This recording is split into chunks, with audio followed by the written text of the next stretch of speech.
La colla del Ball de Diables de Mollet continua celebrant el seu 40è aniversari. Aquest cop ho han volgut fer amb un dia farcit d'activitats obertes a tothom. Primer amb una cercavila des de plaça Catalunya fins a Can Molà, l'escenari del gruix de les propostes que han preparat.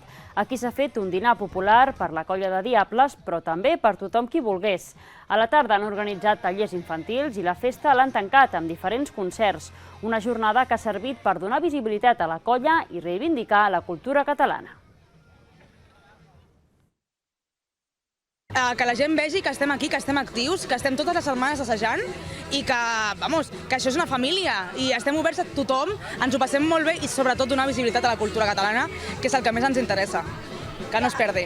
Sens dubte, la família que formem, el suport, la solidaritat, el foc, formar part d'aquest grup és com una pertinença. Molt moviment, perquè també és el nou any que ha entrat una nova junta i estem a tope.